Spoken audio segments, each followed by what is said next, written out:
Ernst Mayr is actually the Stradivarius of the recorder. The instruments that Ernst made are not just simply louder, they have an extremely richness in sound that really projects, and it is that quality of those instruments which make them fantastic to use.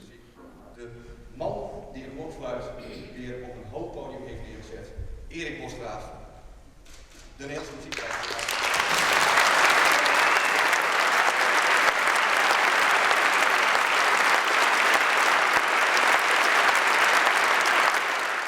Now, I'm the first recorder player to win the Dutch Music Prize. In that sense, it's not only a prize for me, but it's also a prize for my instrument, and I do appreciate that I get it, and then the instrument gets it. It's sort of, I would say, almost like an official okay for what I'm doing.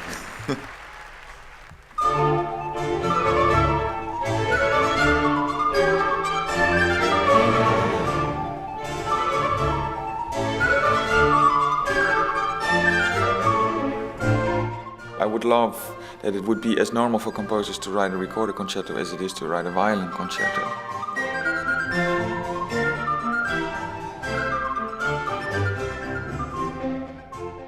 The story with the concertos of Bach is that we have a collection of harpsichord concertos, and we know that those harpsichord concertos are later versions of concertos for different instruments. But which instruments and in which form, we don't know. So I just hypothetically assumed that they could be for oboe, but they also could be for a recorder or a violin. So I'm making my own versions of those concertos, and this involves a lot of musicological work as well.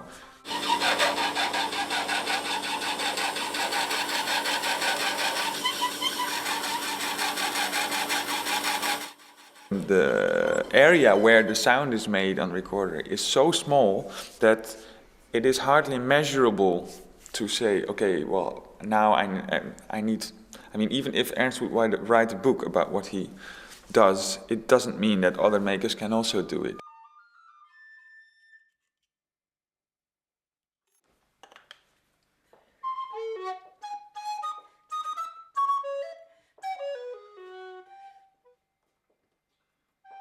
He is a fantastic instrument maker, and to be honest with you, I have no idea what he exactly does in the instrument.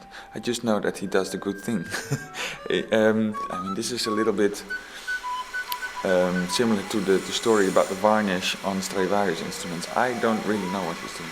I mean, this is a matter of experience and voicing, and he just makes the instrument sing. And we have a great collaboration, you know, in which we really ping pong, you know. I play, he adjusts, I play, he adjusts. Well, you saw it. I mean, that's just any instrumentalist could wish for. You don't start to talk about the instrument. It feels so, you just want to play it all the time. It feels so unnatural, like I don't want to talk about it.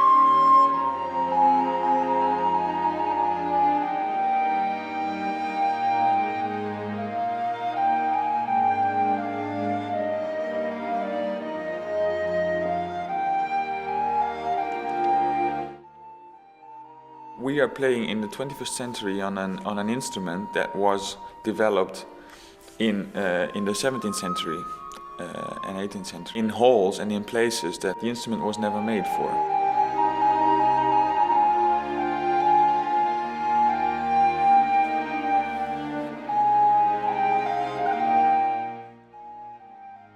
There were attempts made to make the recorder louder in the middle of the 18th century, so it could keep up with the bigger symphony orchestras, but those attempts failed, basically. So the recorder never got a place in symphonic repertoire. So that means that as they are adapting Stradivarius violins, we also have to adapt the recorder to make it playable and audible and in big halls.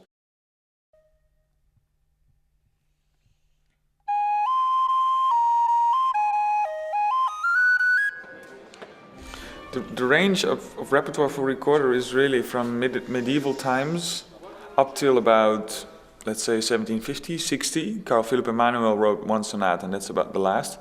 And then the recorder is there, but not in a main figure in music. And then gets back in full swing basically after the Second World War.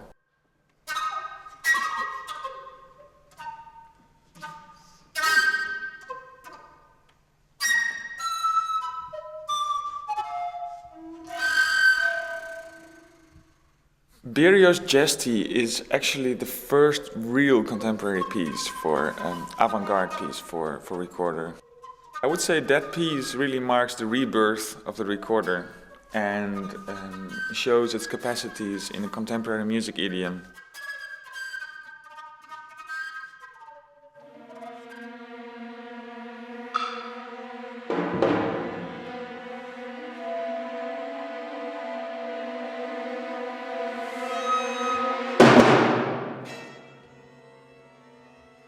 The dynamics in Matthijs de Roos double concerto are very different, because there actually we are not gladiators. I mean, concerto in Italian it means also game. You know, this mix of instruments is definitely adding something to the drama, and juxtaposing them in a double concerto really creates a very special atmosphere, similar to the Brandenburg concertos of Bach, basically.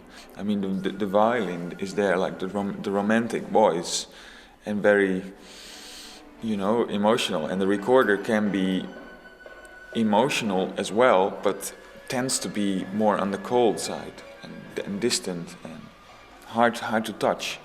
And this juxtaposition, I think, is very, very interesting.